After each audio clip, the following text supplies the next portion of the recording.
Hi, we're going to show you 4 different wrist grabs. These are basic techniques. They're going to be on the same side. We're going to do 2 low and we're going to do 2 high. The basic wrist grab, some bad guy is just reaching out and just grab your arm. There's obviously going to be more dynamics to it, but what we're going to do is just show you the technique and what happens, how to get free. So the first one is a low wrist grab. Bad guy's left arm, good guy's right arm. It's considered same side.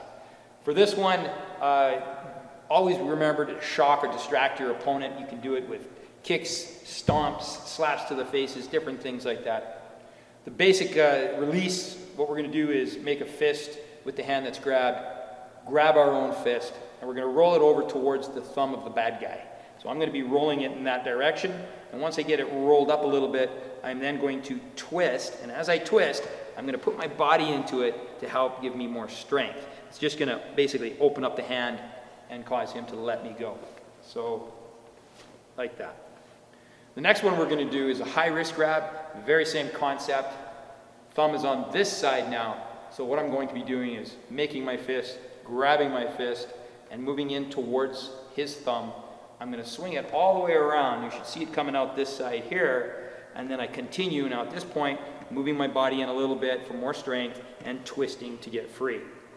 After you are free, you should do some sort of retaliation back at the bad guy, because if you just break free, he can just grab me again if I don't stop the attack.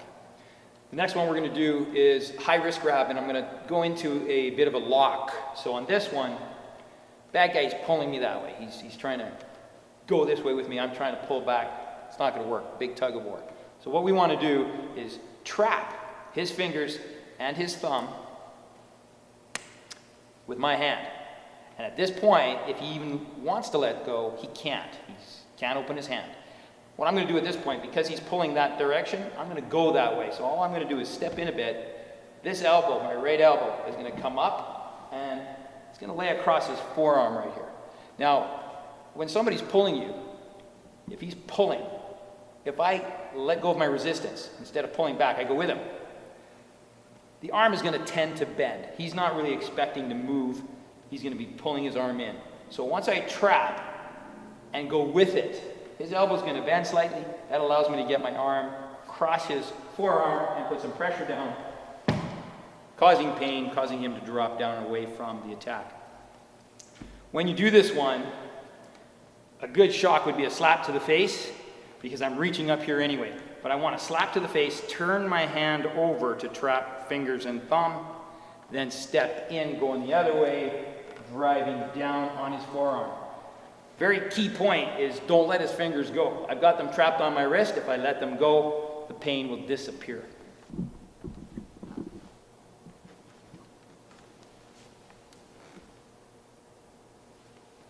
The next one we're going to do low grab. We're actually going to knock our partner down.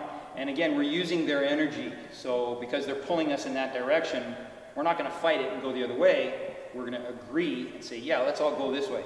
But by doing this, we're going to ultimately pull them down off balance and trip them. So it's a low wrist grab. I'm going to treat his arm like a rope. Now, you can't push a rope very well unless it's frozen. We're going to grab the wrist, and I'm going to step in and across. Now you notice I'm using my opposite leg to step in and across and get behind his front foot. Now this is what I'm talking about when I say we're pulling a rope. I want to keep tension on his arm. Now he has been pulling back like this. I don't want him to bend his arm too much. So I'm going to swing down, putting a lot of pressure down this way. I have to go at a bit of an angle, backwards and sideways. That's where his arm's going to end up. That's going to not let him step back, and he's ultimately going to get tripped out. At the same time as I do this, I'm going to take my shoulder and drive it in here for a little bit extra oomph. So it looks like this. He grabs, we got a little tension going on. I grab, I step in, I strike, I pull it. Down he goes. At this point, kick, strike, guard, leave the scene.